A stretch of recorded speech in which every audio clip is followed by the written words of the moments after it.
So student, आज हम लोग ज्योमेट्री का लास्ट प्रैक्टिस सेट 1.4 कर रहे हैं, चैप्टर 1 सिमिलैरिटी का। तो इसके पहले के जो भी वीडियोस हैं मैंने डिस्क्रिप्शन बॉक्स में रख दिया, आप लोग जाके देख सकते हैं, जिसका ये फर्स्ट वीडियो है, फर्स्ट लेक्चर रहेगा। तो आइए हम लोग प्रैक्टिस सेट 1.4 देखते हैं। तो बेसिकली 1.4 जो है एक ही कॉन्सेप्ट, एक ही थ्योरम, एक ही फॉर्मूले के ऊपर बेस्ड है ना। और बहुत ही ईजी है ये, और लास्ट प्रैक्टिस सेट है। और इतने भी इसके पहले भी प्रैक्टिस सेट बहुत ही आसान गए। सबके पहले मैंने इंपॉर्टेंट पॉइंट्स दिए हैं, उसके बाद सम सॉल्व करवाए हैं। यहाँ पे भी सिमिलर वही है, पहले इंपॉर्टेंट पॉइंट्स हैं, देन उसके बाद से हम लोग सॉल्व करेंगे। तो चलिए हम लोग देख लेते हैं कि पहले इंपॉर्टेंट पॉइंट्स है क्या। तो सबसे पहले आप लोग देखेगा तो क्या लिखा, theorem of a area of a similar triangles. क्या, theorem of a area of similar triangle, मतलब कि ऐसा थ्योरम जिसका एरिया क्या हो, मतलब ट्रायंगल क्या हो उसका एरिया सेम रहेगा, है ना। मतलब ट्रायंगल्स का एरिया क्या होगा, सेम होगा। तो चलिए देखते हैं, यहाँ पे दो ट्रायंगल दिख रहा रहेगा आप लोगों को, ABC दिख रहा रहेगा और एक PQR दिख रहा रहेगा।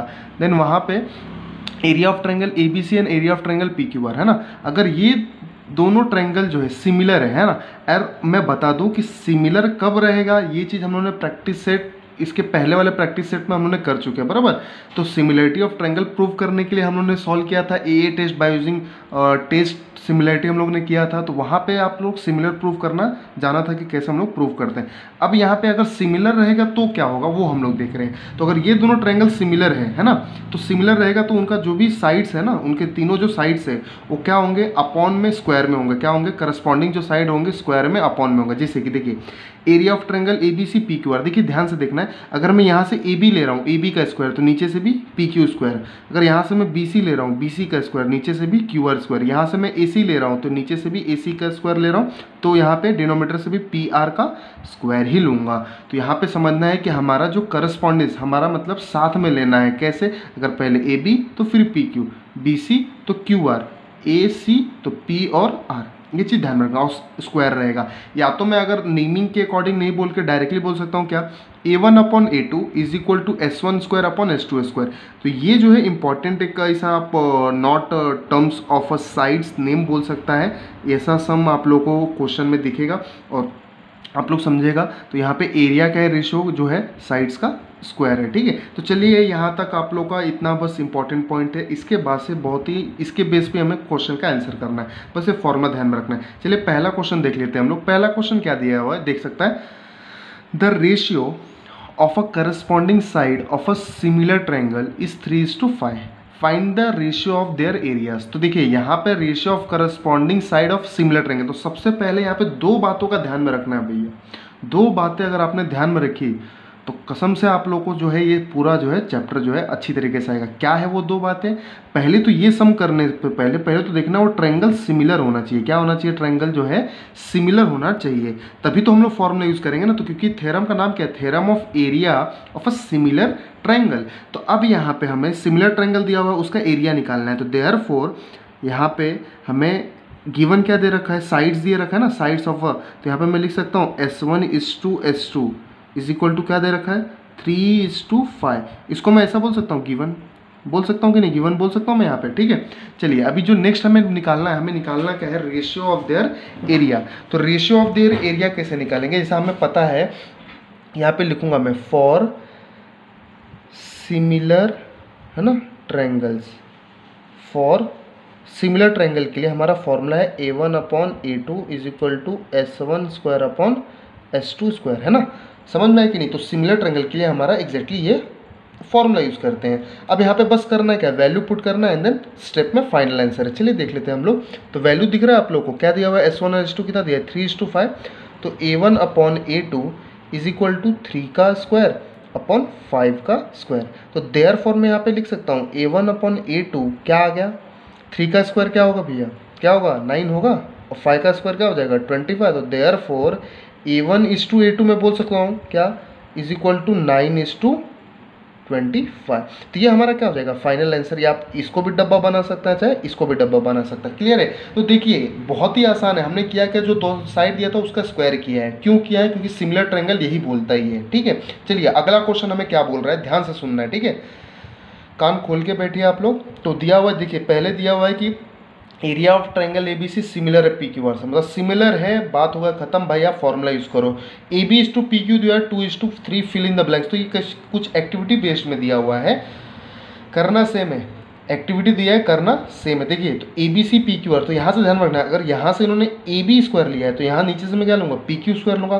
तो एक तो यहाँ से ये पता चलता है कि भाई इधर पी क्यू आने वाला है। दूसरा कहाँ से पता चलेगा कि आपको देखिए गिवन क्या दिया है, ए बी और पी क्यू दिया है ना, तो ए बी और पी क्यू का स्क्वायर आएगा, ठीक है। लेकिन आप लोग यहाँ से ध्यान दीजिएगा कि ए बी पहले ले रहा है तो यहाँ से भी पी क्यू लेंगे, ठीक है। अगर बी सी होता तो यहाँ से क्यू आर लेते, अगर ए और सी होता तो पी और आर लेते हैं। चलिए ठीक है, तो यहाँ पे ध्यान रखना है। चलिए अगले देखते हैं। तो ए बी का है और 2, पी क्यू का 3, 2 का स्क्वायर क्या हो जाएगा 4 हो जाएगा, 3 का स्क्वायर 9 हो गया सम। कुछ ज़्यादा नहीं करना, और ये 1 या 2 मार्क्स के लिए आपको पूछ सकता है एग्जाम में, बस हो गया खत्म, ठीक है। चलिए अभी हम लोग जो थर्ड क्वेश्चन जो बोल रहा है, वो थर्ड क्वेश्चन क्या बोल रहा है वो हम लोग देख लेते हैं। तो यहाँ पे दिख सकता है आप लोग कि थर्ड क्वेश्चन हमें क्या दे रखा है। पहले तो दे रखा है कि भाई वो सिमिलर है, जी हाँ सिमिलर है, बहुत बढ़िया, खुशखबरी है हमारे लिए। अब यहाँ पे उल्टा दे रखा है, क्या, एरिया ऑफ ट्रायंगल्स दिए हुए हैं, ए बी सी दिया है, area of triangle P Q R दिया हुआ है। अब देखिए यहाँ पे area of triangle A B C upon में किसका एरिया आएगा, एक ही एरिया बचा है ना भैया, क्या आएगा यहाँ पे लिख लीजिए, क्या देखिए पी क्यू आर। आपको समझ रहा है कि नहीं समझ रहा है, यहाँ पे क्लियर बात है कि भाई अगर एरिया ए बी सी है तो दूसरा एरिया कौन आएगा, पी क्यू आर आएगा, वापस से वही एरिया तो आएगा नहीं ना। दूसरी बात, ए बी सी का वैल्यू 80 है तो लिख दिया है, पी क्यू आर 125 लिख दिया है। अब आप लोग को यहाँ पे पता है, यहाँ पे डायरेक्टली उन्होंने लिखा है A B upon P Q Q आएगा, क्या आएगा यहाँ पे। तो इसके पहले यहाँ पे मैं एक लाइन बना रहा हूँ, तो यहाँ पे ज़रा ध्यान दीजिएगा, ये जो है आपको एग्जाम में डायरेक्टली लिखना है, लेकिन यहाँ पे रफ बुक में ना सॉल्व करना पड़ेगा, क्योंकि एक्टिविटी थोड़ा सा डायरेक्टली दिया रहता है। तो चलिए हम लोग देख लेते हैं यहाँ पे। तो हमें पता है कि भाई दोनों जो एरिया है ना, area of triangle A B C upon area of triangle P Q R, हमें किसका वैल्यू निकालना है, ए बी का ना। एक्चुअल में फॉर्मूले में क्या होता है, A B square upon P Q square, यही फॉर्मूला होता है ना सिमिलर ट्रायंगल के थ्योरम से। अब हमें एरिया ऑफ ट्रायंगल दिया हुआ है, क्या दिया हुआ है 80 अपॉन 125, अब A B square upon P Q square. तो एक बात समझ लीजिएगा भैया, क्या कि यहाँ पे हमें दिया है ए बी स्क्वायर और यहाँ पे भी पी क्यू स्क्वायर दिया है, लेकिन हमें पूछा क्या है, ए बी और पी क्यू पूछा है ना। तो यहाँ पे स्क्वायर जब नहीं दिया है तो क्या करेंगे हम, उसको स्क्वायर को हटाना पड़ेगा ना। तो स्क्वायर को हटाने के लिए चाहे वो अलजेब्रा हो चाहे ज्योमेट्री हो, है ना, हर जगह एक ही रूल होता है, टेकिंग स्क्वायर रूट, क्या, टेकिंग स्क्वायर रूट, है ना, taking square root on both the side. तो भैया जी आप स्क्वायर रूट ले लेंगे तो यहाँ पे क्या हो जाएगा, A B upon P Q हो जाएगा ना। अब 80 का स्क्वायर रूट तो हमें आता नहीं है, तो स्क्वायर रूट में ही लिख दो 80। 125 का स्क्वायर रूट भी नहीं आता, लिख दो ऐसे ही अंदर, है ना। हमें सिर्फ वैल्यू निकालने बोला है, हमें सिंप्लीफाई नहीं ना करने बोला है कि हम उसको तोड़ें जोड़े, है ना, सिर्फ हम वैल्यू लिख देंगे। तो देखिए यहाँ पे आप लोग को एक्टिविटी में डायरेक्ट लिखना है, लेकिन इतना जो सॉल्यूशन जो है ना ये आपको रफ बुक में करना है। आप ये अगर एग्जाम में नहीं शो करेगा तो बेहतर रहेगा आप लोग के लिए, ठीक है, टाइम बचेगा। आप लोग अच्छे से जो अपने आंसर शीट में लिखते हैं यहाँ पे रफ में फटाफट करके आप डायरेक्टली यहाँ पे 80 रूट में, ठीक है, यहाँ पे रूट 125, क्लियर है। अब इसको आप लोग, कोई होशियार बच्चा रहे तो इसको तोड़ भी सकता है। अब तोड़ना कैसे है ये बहुत अच्छे से मैंने आपको समझाया हुआ है प्रीवियस वाले वीडियो में। तो आप लोग 80 को भी तोड़ सकता है, 125 को भी तोड़ सकता है। अगर नहीं तोड़ना है तो यहाँ पे बस कीजिए, आपका फाइनल आंसर है, फुल मार्क्स मिलेगा, ठीक है। चलिए अगला प्रश्न देख लेते हैं। अगला प्रश्न क्या दे रखा है हमें कि triangle L M N similar to triangle P Q R. भैया पहले ही दे रखा है, खुशखबरी है कि सिमिलर है, बात हो गया खत्म। हमें फॉर्मूला दिमाग में है कि भाई इन दोनों का एरिया का रेशो उसके साइड का स्क्वायर का रहेगा, करस्पॉन्डिंग साइड रहेगा। तो यहाँ पे एक गिवन डेटा दे के रखा है, तो क्या दे के रखा है लिख लेते हैं। चलिए लिखते हैं हम लोग, क्या लिखा है, 9 into area of triangle P Q R is equal to 16 into area of triangle L M N, बराबर है ना। तो अब इसमें हमें एक साइड दिया हुआ है क्यू आर और एम एन निकालना। तो सबसे पहले इसको थोड़ा सा अच्छे से दिखे वैसा लिख लेते हैं। सब एरिया एक तरफ, नंबर एक तरफ, गांव वाले है ना। देखिए ए फॉर एरिया, है ना, ए फॉर एप्पल नहीं है यहाँ पे, ए फॉर एरिया जो है यहाँ पे भी ए फॉर एरिया। तो एरिया को एक तरफ कीजिए आप लोग, area of triangle P Q R, तो यहाँ पे भी ये इधर है, इधर आ जाएंगे area of triangle L M N. अब यहाँ पे भी हम क्या करेंगे, ये जो 16 दिया है ना इसको एज इट इज़ लिख देंगे, क्योंकि घर में ये तो पहले है ना, यहाँ से हम मेहमान बुला रहे हैं, 9 इधर आ जाएगा। तो 9 आ जाएगा। ठीक है, अब इसको क्रॉस चेक भी कर सकते हैं आप लोग कि ये जो मैंने लिखा है राइट है कि नहीं। देखिए क्रॉस मल्टीप्लाई कीजिए ना, 9 into triangle A P Q R, तो 9 किसके साथ था, पी क्यू आर के साथ ना, तो मल्टीप्लाई करने पे पी क्यू आर के पास ही जा रहा है ना, जिस गांव से आया था उसी गांव के पास जाएगा। ऐसा तो नहीं ना कि दूसरे गांव में भाग जाएगा। तो ये चीज़ ध्यान रखिएगा, क्योंकि बहुत सारे बच्चे जो हैं ये P Q R upon L M N लिख देंगे और 9/16 लिख देंगे, तो ये गलत हो जाएगा। तो क्रॉस चेक कर लीजिएगा। देखिए पी क्यू आर पहले गाँव कौन से गाँव में था, पी क्यू आर में था ना 9, तो 9 यहाँ पे मल्टीप्लाई करेंगे तो पी क्यू आर के पास ही जा रहा है, और जो 16 था एल एम एन के गाँव में था तो एल एम एन के पास ही जा रहा है। चलिए यहाँ पे बेहतर है। अब यहाँ पे मैं लिखूँगा क्या कि जो ट्रायंगल पी क्यू आर है, पी क्यू सॉरी पहले एलिमेंट दिया आपके गिवन में जो दिया वही लिखेंगे हम लोग। एलिमेंट जो है सिमिलर है to triangle P Q R में। ठीक है, ये गिवन दे रखा है, तो देयरफॉर हम लिख सकते हैं area of triangle P Q R, हमने वही लिखा है ना पहले, P Q R upon area of triangle L M N. बेहतर। अब देखिए हमें जो निकालना है हम वही लिखेंगे। अब यहाँ पे तीनों साइड लिख सकता हूँ मैं, P Q upon L M square, Q R square upon M N square, P R square upon L N square लिख सकता हूँ मैं। लेकिन मेरे को गिवन किसका दिया, देखिए क्यू आर दिया है ना, तो क्यू आर दिख रहा है, ये है लास्ट के दो है ना, तो क्यू आर स्क्वायर लिखूंगा, नीचे का भी लास्ट कर दो एम एन स्क्वायर, तो उसी में एक फाइंड आउट करना है। चलिए एम एन दिख रहा है, एम एन निकालना है। चलिए हम लोग वैल्यू पुट करते हैं और आंसर निकालते हैं। तो यहाँ पे देखिए ट्रायंगल का जो भी एरिया दिया हुआ है वो दिया हुआ है 16/9, तो मैं पुट कर देता हूँ। तो यहाँ पे देयरफॉर करके 16/9, वैसे क्यू आर दे रखा है, कितना दे रखा है 20 का स्क्वायर दे रखा है। ठीक है, अपॉन एम एन स्क्वायर। ठीक है, तो कभी भी एक बात समझ लीजिएगा, कभी भी ऐसा सिचुएशन आए ना तो एक ही रूल अप्लाई कीजिएगा। क्या पता है कि हमें तो निकालना एम एन है ना, हमें निकालना क्या है एम एन है। देखिए हमने पूछा जो है एम एन पूछा है, मतलब हमें निकालना एम एन है, तो एम एन पहले से स्क्वायर में है तो भाई स्क्वायर हटाएंगे तभी तो एम एन मिलेगा ना, उसके ऊपर जो स्क्वायर है हटाना पड़ेगा। दो तरीका है, या तो मैं ऐसा मिटा दूँ, ये तो गलत हो जाएगा ना, मैथ्स के खिलाफ हो जाएगा, तो मिटा नहीं सकते हैं। इसको क्या करेंगे हम, इसको properly according to the law of maths इसको स्क्वायर रूट लेके हटा देते हैं। तो हटा दीजिए स्क्वायर रूट लेके, तो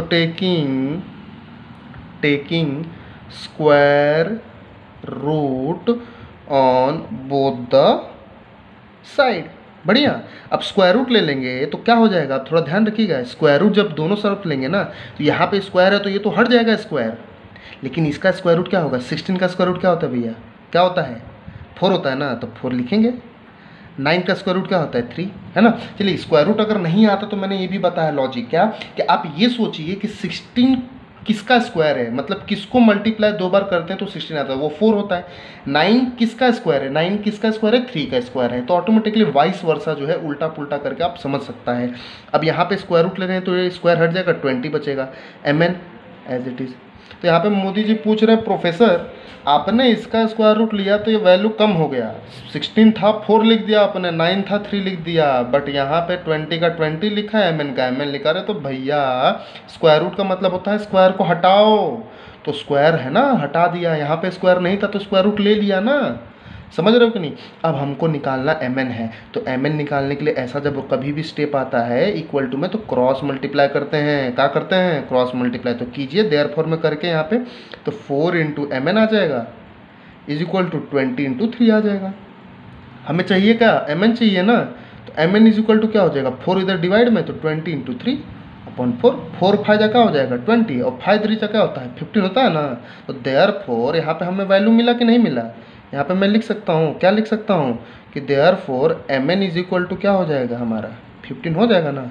देखिए कुछ यूनिट नहीं दिया है हमें, गिवन में सेंटीमीटर मीटर नहीं दिया है, तो एज इट इज़ जो है हमारा, आप यूनिट छोड़ के लिख के, या यूनिट लिखना है तो UNIT लिख सकता है, या तो वैसे ही छोड़ के आप लोग का फाइनल आंसर होगा। बहुत ही आसान सम है, बस स्टेप आपको ध्यान रखना है। यहाँ पे थोड़ा सा ध्यान रखना है कि जब ये स्क्वायर है, स्क्वायर कैसे हटाएंगे भाई, स्क्वायर रूट लेंगे, स्क्वायर रूट हटेगा, क्रॉस मल्टीप्लाई करो, आपको आंसर मिलेगा। चलिए हम लोग 5वां क्वेश्चन देखते हैं। तो 5वां क्वेश्चन क्या दिख रहा है आप लोग को कि थोड़ा थ्योरेटिकल में है, चलिए उसको पढ़ते हैं हम लोग।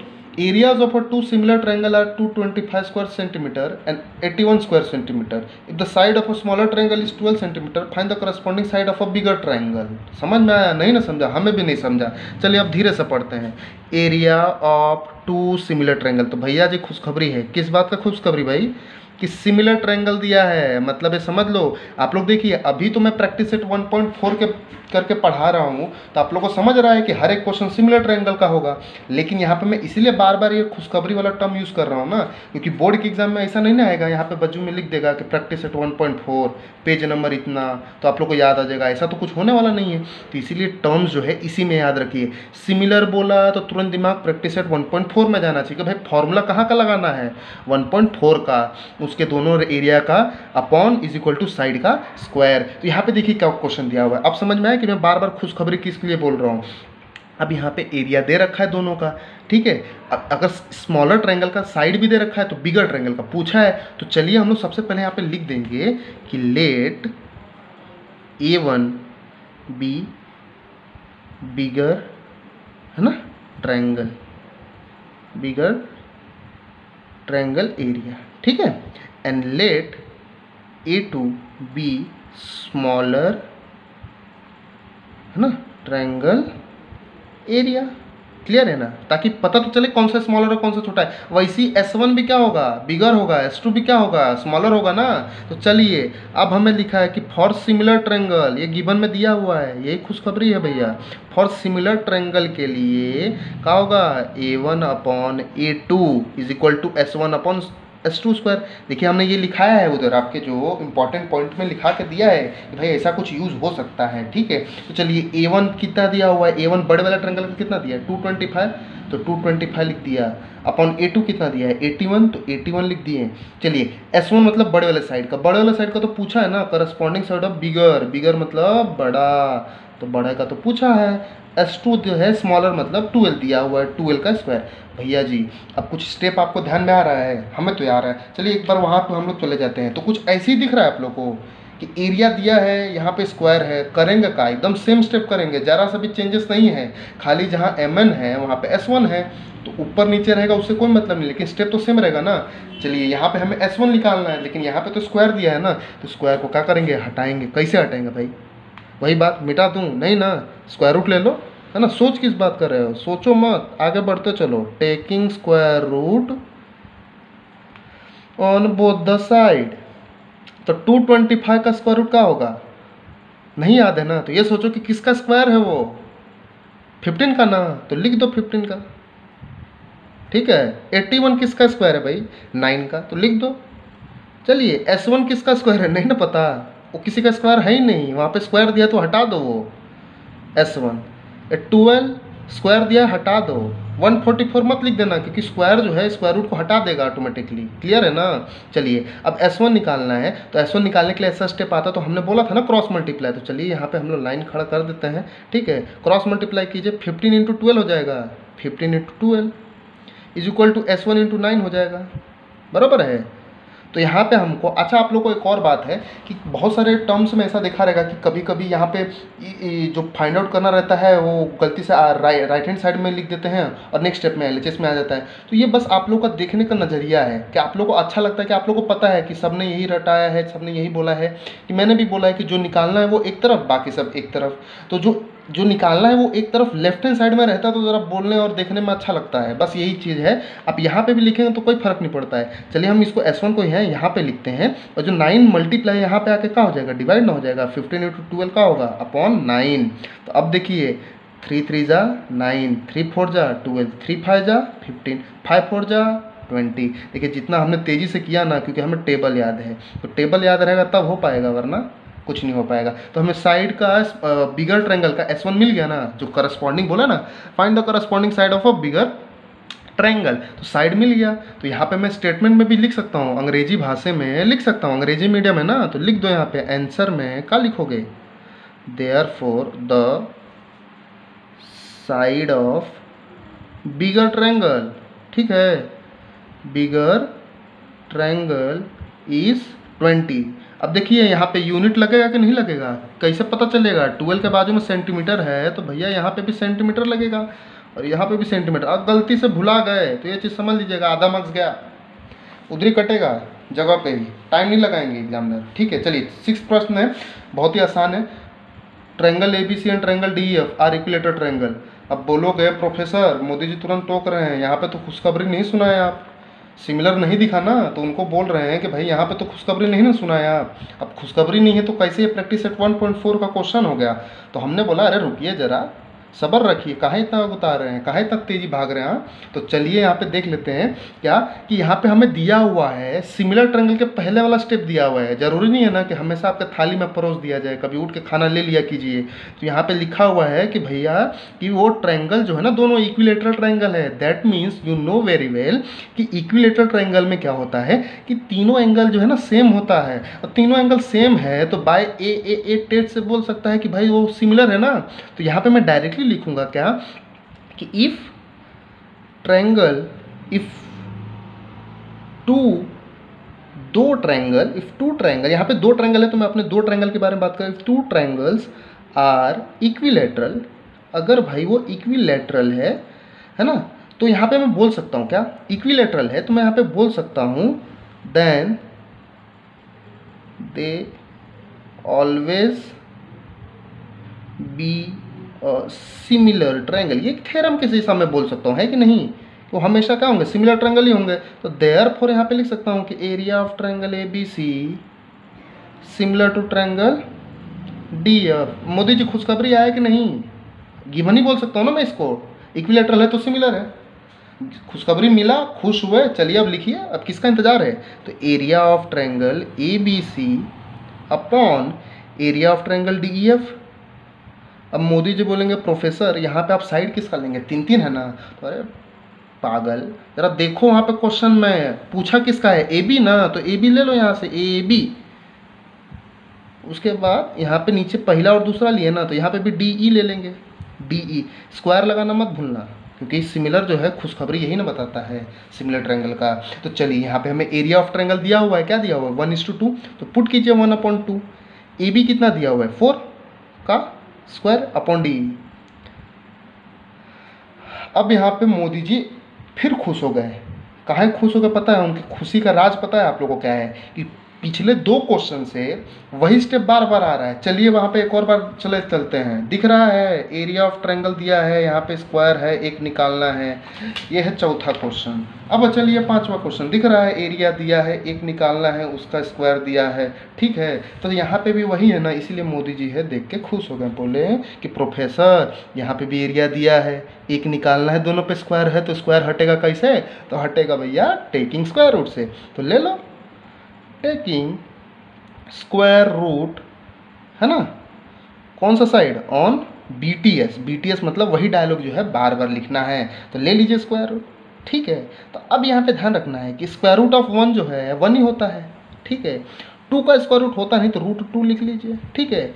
अब यहाँ पे देखिए 4 का स्क्वायर रूट आप लेंगे तो स्क्वायर का होगा, हट जाएगा, डी का भी हट जाएगा। अब देखिए हमें डी निकालना है, तो डी इंटू 1 का होगा, 2 नहीं ना हो जाएगा, डी जो 1 से मल्टीप्लाई होगा उतना ही आएगा, तो डी, और ये 4 इंटू √2 क्या हो जाएगा, 4√2 हो जाएगा। तो यहाँ पे ध्यान देना है कि बहुत लोग होशियार जो बच्चे हैं ना, वो 4 2 जा 8 कर देंगे, है ना, ये 4 2 जा 8 कर देंगे। तो ऐसा कुछ होने वाला नहीं है, वो काहे नहीं होने वाला है, क्योंकि ये रूट में है और ये बाहर है ना, ये घर के अंदर है और ये बाहर है। तो घर के अंदर जो ताला बंद है तो कहाँ से बाहर से फुदक जाओगे, घर नहीं ना तोड़ोगे, तोड़ोगे तो तोड़ दोगे तो समझ लो रॉन्ग हो गया। अब 4 2 जा 8 लिख दिए तो मैथ तो रॉन्ग हो जाएगा ना, तो इसीलिए घर नहीं ना तोड़ना है, हमें जो है लॉजिकली चीज़ लिखना है। तो डी कितना हो जाएगा 4√2, हमें वही निकालना है ना, फाइंड डी, निकल जाएगा नहीं।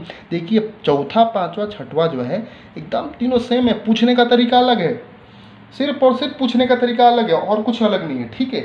चलिए हम लोग लास्ट जो क्वेश्चन है आप लोग का इस प्रैक्टिस सेट का 1.4 इस चैप्टर का भी लास्ट जो क्वेश्चन है वो हम लोग कर लेते हैं। प्रैक्टिस सेट 1.4 का 7th क्वेश्चन है। तो अब 7th क्वेश्चन भी एक्टिविटी बेस्ड है, इसलिए मैंने पूरा जो है टेबल वेबल बना कर रखा है, क्योंकि इसमें बहुत सारा चीज़ें जो है आप लोग को न्यू है और उसमें कैसा कैलकुलेशन जो है डीपली है। और क्योंकि उन्होंने ये सारे एक्टिविटी में सॉल्व करता हूँ, ये एक्टिविटी बोलोगे कि प्रोफेसर आपने बनाया क्यों, रीज़न क्या है कि कुछ चीज़ें उन्होंने स्टैंडर्ड जो है इन्होंने अज्यूम किया हुआ है। अब स्टैंडर्ड क्या अज्यूम किया हुआ है, जैसे कि ये एक्स अज्यूम करना एंड देन उसके बाद से ये सारा चीज़ लिखना प्रॉपरली, तो इसलिए मैंने टेबल बना कर रखा है और उसमें कुछ डायरेक्टली नहीं दिया हुआ है, इन्होंने स्टेप बाय स्टेप ही दिया हुआ है। तो चलिए देख लेते हैं। तो पहले सेगमेंट पी क्यू, पहले तो एक डायग्राम देख लीजिए, पी क्यू किसके पैरेलल है, पैरेलल दिख रहा है ना, ये किसके, इसके, है ना, तो ये डी के पैरेलल है। गिवन दिया है area of triangle P Q 20 दिया हुआ है एंड पी एफ जो है PF 2 टाइम्स है DP से, then find the area of quadrilateral. देखिए क्वाड्रिलेटरल हमें निकालना है, DPQE, समझ रहा है। ये जो है ना, ये अभी देखिए यहाँ पे मैं एक आप लोग के लिए अलग सा कलर यूज़ करूँगा, जो है यहाँ पे रेड नहीं यूज़ करता हूँ मैं, दूसरा कलर यूज़ करता हूँ। तो जो यहाँ पे दिख रहा है बिंदु बिंदु दिख रहा है, ये बिंदु बिंदु का जो एरिया है ना, ये निकालना है हमें, ठीक है। तो चलिए कैसे निकालना है वो मैं अंत में बताता हूँ, मतलब ये कैसे निकलेगा, क्या होगा, स्टेप बाय स्टेप जैसा क्वेश्चन में दिया हुआ है वैसा हम लोग करते चलते हैं, ठीक है। तो यहाँ पे देख सकता है कि ऐसा लिखा हुआ है, area of triangle PQ of 20 units, PF equal to 2DP। Let's, ये भी लिखा है उन्होंने, इसलिए मैंने ये लिखा है, let's assume DP is equal to x। अगर भैया DP x है तो 2 इंटू क्या हो जाएगा, x ही होगा ना, PF क्या हो जाएगा 2 इंटू एक्स। अब चलिए DF, तो DF डायग्राम में देखिए तो बढ़िया सा एक आपको दिखेगा, DF किससे मिलकर बना है, DF 2 दिन से। अब देखिए मैं बार बार बोलता हूँ, जब मिलकर बना है तो बीच में कुछ ना कुछ उसको कट कर रहा होगा, तभी मिलकर बना है ना। तो DF किससे मिलकर बना है, DP से, और किससे बना है, PF से, इसीलिए DP प्लस PF, तो यहाँ पे क्या हो जाएगा PF, ठीक है। अब DF is equal to DP, तो DP कितना है, DP तो x लिया है तो x ले लो, x ले लिया। PF कितना है, PF 2x, तो 2x लिख लो। अब आपको पता है x प्लस 2x कितना होता है, 3x, कितना होता है 3x, ठीक है। चलिए अगला इन्होंने क्या दे रखा है हम लोग देख लेते हैं कि in triangle FDE and triangle FPQ, मतलब देखिए FDE FPQ, ठीक है। तो ये दो ट्रायंगल आपको दिख रहा होगा। अब उसमें लिखा है FDE सिमिलर है किससे, ये तो दिया नहीं है और लिख दिया करस्पॉन्डिंग एंगल। तो जरा देखिए FDE, अब यहाँ पे करस्पॉन्डिंग मतलब हिंदी में बोलते हैं संगत कोण, संगत मतलब साथ में, जो साथ साथ हम साथ साथ हैं ना, तो वही वाला FDE। उसी लाइन में देखिए कौन सा आ रहा है FPQ, यहाँ पे मैं क्या लिखूंगा FPQ, क्या लिखूंगा यहाँ पे FPQ।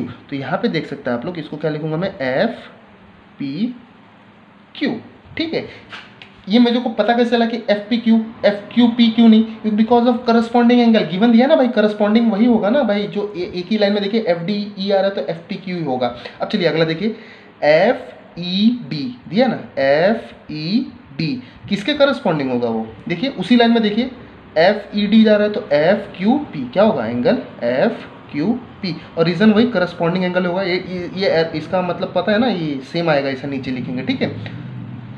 अब यहाँ पे दोनों ट्रायंगल को मैं बोल सकता हूँ कि सिमिलर है बाय AA टेस्ट से, बाय AA टेस्ट से बोल सकता हूँ। अब यहाँ पे खुशखबरी आया है, अब बोलोगे यहाँ पे आप समझ में आया कि ये सब लिखने का रीज़न क्या है, क्योंकि सिमिलर कहीं क्वेश्चन में लिखा नहीं था, ये सिमिलर है, खुशखबरी तो दिया नहीं था। खुशखबरी लाने के लिए मैंने पहले बोला था कि हम लोग ना, ये जो हम लोग AA टेस्ट किया है ना, ये हम लोग प्रीवियस वाले एक्सरसाइज में कर चुके हैं कि सिमिलर ऑफ ट्रायंगल कैसे प्रूव करते हैं। तो वैसे ही उन्होंने सिमिलर बाय 2 एंगल से AA टेस्ट से प्रूव कर दिया है। अब उसके बाद से देखिए इन्होंने क्या लिखा है कि एरिया ऑफ ट्रायंगल FDE, ठीक है, एंड FPQ, क्लियर है। अब मेरे को बताइए FDE और FPQ है, यहाँ पे 3 साइड होंगे, FD upon FP, DE upon PQ, FE upon FQ, ठीक है। लेकिन यहाँ पे जो डब्बा दिया है एक ही दिया है, तो भैया ये तो ना इंसाफी है ना, हमें पता है 3 और दिया है 1, तो लिखेंगे कौन सा, ये तो बड़ा कन्फ्यूजन वाला काम है। तो कन्फ्यूजन नहीं है, थोड़ा सा आगे देखिए ना, ये ऐसा चीज़ है ना कि एक नॉर्मल आप 10th के अगर आप स्टूडेंट नहीं भी हो ना, तो फिर भी आप कर सकते हो ऊपर नीचे से देख के। चलिए देखिए 3x है ना, तो 3x किसका है, देखिए 3x कहीं है, कहाँ यहाँ है, तो 3x किसका है, 2x और x से मिलकर बना है। ये दोनों कहाँ से आया, DF, कहाँ से DF, तो 3x क्या हो जाएगा DF, क्या हो जाएगा DF का स्क्वायर हो जाएगा। अब चलिए 2x कहाँ है 2x यहाँ है, यहाँ पे भी है, दोनों सेम है। देखिए PF इधर भी PF, तो दोनों सेम है, तो यहाँ पे क्या हो जाएगा PF का स्क्वायर है। चलिए ये तो मैंने निकाला, यहाँ पे अगर DF मिल गया ना, DF, तो यहाँ से भी आप निकाल सकते हैं। देखिए DF है तो यहाँ पे भी PF ही होगा, ठीक है। चलिए आप कौन से भी बेसिक कीजिए, हो जाएगा। अगला जो है 3 का स्क्वायर 9, 2 का स्क्वायर 4। अब मोदी जी बोल रहे हैं प्रोफेसर ये x कहाँ गया, भैया जी x का हो गया, कैंसिल ना हो जाएगा, चाहे वो स्क्वायर करने के बाद हो, चाहे वो अंदर ही कैंसिल कर दो। तो 3x स्क्वायर क्या हो जाएगा 9x स्क्वायर, उसके बाद से एक्स स्क्वायर क्या हो जाएगा कैंसिल, तो 9/4 आ गया। ठीक है, अगला इन्होंने क्या दे रखा है, चलिए देख लेते हैं हम लोग। अगला दिया हुआ है कि area of triangle F D E is equal to 9/4 है ना, into area triangle F P Q. अब ये आया कहाँ से, इन्होंने डायरेक्टली दे रखा है। ठीक है, अब इसके बारे में आप मत सोचो, अब सोचना है तो सोच सकता है। हमें एफ डी ई निकालना है तो एफ पी क्यू उधर जाएगा तो क्या होगा, मल्टीप्लाई हो जाएगा ना, तो 9/4 जो है इंटू एफ पी क्यू इधर मल्टीप्लाई हो गया। ठीक है, 9/4 एफ पी क्यू का ट्रायंगल जो है एरिया हमें दे रखा है पहले से, देखिए 20 दिया ना। एफ पी क्यू चाहे बोलो चाहे पी क्यू एफ, नाम ट्रायंगल का कहीं से भी ले सकता हूँ, उसका ट्रायंगल का एरिया जो है सेम ही आएगा। तो कितना आ रहा है इधर 20 आ रहा है, तो लिख दीजिए 20। तो अब यहाँ पे देखिए, अब 20 जैसे लिखूंगा मैं तो वहाँ पे डिवाइड कर सकता हूँ मैं, 4 5 20, 9 5 कितना हो जाएगा 45, कितना हो जाएगा 45। कुछ सेंटीमीटर नहीं है तो यूनिट या नॉर्मली वैसे डब्बे में 45 रहने दो। अब यहाँ पे थोड़ा सा मैं आप लोग को अगला स्टेप बताने से पहले डायग्राम में लेके चलूँगा। चलिए आप लोग डायग्राम में हम लोग पहुँच गए। तो चलिए डायग्राम में अगर आप लोग देखेगा, थोड़ा सा नोटिस करेगा, तो हमें निकालना किसका वैल्यू है, हमें पूछा है you need to find this dot dot dot dot area, that means D P Q E. तो थोड़ा सा मैं आप लोग को बता दूँ कि अगर ये देखिए बड़ा वाला ट्रायंगल कौन है इसमें, सबसे बड़ा वाला ट्रायंगल डी ई एफ बराबर। अगर इस ट्रायंगल डी ई एफ में से ये वाला जो ट्रायंगल जो बिना डॉट वाला है, बिना डॉट वाला दिख रहा है, ये एंगल छुपा दूँ, दिख रहा है, छुपा दूँ तो क्या दिखेगा आपको, डी पी क्यू ई दिख रहा है ना। मेरे बात को समझ रहे हो आप लोग, समझ रहे हो कि नहीं, मोदी जी समझ रहे हैं, मतलब आप भी समझ सकते हो। तो देखिए क्या है, area of triangle D E F है ना, उसमें से मैं अगर ये छोटा ट्रायंगल पी क्यू एफ को अगर छुपा दे रहा हूँ तो क्या दिख रहा है आपको, यही दिख रहा है ना, ये डॉट डॉट वाला। इसका मतलब क्या हो रहा है कि बड़े वाले ट्रायंगल में से ये छोटा ट्रायंगल छुपा रहे हैं। तो छुपाने का मतलब क्या होता है, मैथ्स में छुपाना मतलब होता है कि उसको घटाओ, घटाना मतलब होता है माइनस करो, माइनस मतलब होता है सब्ट्रैक्शन करो, इनडायरेक्टली उसको हटा दो भैया, हटा दो। तो चलिए यहाँ पे उन्होंने डायरेक्टली, ये आपको कॉन्सेप्चुअली मैंने समझाया लेकिन इन्होंने आप लोग को दिया हुआ है। चलिए देख लेते हैं। तो area of triangle quadrilateral DP Q क्या लिया है, देखिए एफ डी ई जो बड़ा वाला है, एफ डी ई उसमें से माइनस कौन सा किया है, पी क्यू एफ। देखिए पी क्यू एफ बोलूँ या एफ पी क्यू बोलूँ, बात एक ही है। ठीक है, तो ये माइनस करने से आ जाएगा। तो एफ डी ई कितना मिला है अभी देखिए, मिला है ना 45, और एफ पी क्यू गिवन में दिया हुआ है, वो पी क्यू एफ चाहे एफ पी क्यू बोलो 20। तो 45 में से अगर 20 जाएगा तो कितना बचेगा हमको, 25 बचेगा। तो ये हमारा जो है फाइनल आंसर है, 25 यूनिट्स में बोल सकता हूँ, ये हमारा फाइनल क्या है, आंसर है। क्लियर है। तो यहाँ पे जो है हमारा प्रैक्टिस सेट 1.4 खत्म होता है और साथ ही साथ में हमारा यहाँ पे चैप्टर जो है पूरी तरह से कंप्लीट होता है। अब इसके बाद में जो इसमें थ्योरम्स है ना, वो सारे थ्योरम्स का मैं आपको वीडियो जो है बना के अपलोड करूँगा, तो आप लोगों को वीडियो देखना है। और ये वीडियो आप लोग जितना हो सके अपने फ्रेंड्स में शेयर कीजिए, लाइक कीजिए और कमेंट सेक्शन में बताइए कि आपको वीडियो कैसा लगा। ठीक है, और उसके बाद हम लोग न्यू चैप्टर जो है स्टार्ट करेंगे, तो आप लोग ऐसे ही अपडेट रहिए, आप लोग को अपडेटेड किया जाएगा कि कौन सा चैप्टर स्टार्ट कर रहे हैं हम लोग। ठीक है, तो जितना हो सके वीडियो जो है शेयर कीजिए ताकि आपके फ्रेंड्स को हेल्पफुल रहेगा और वो डिटेल में अपना स्टडी जो है चालू कर पाएंगे। ओके।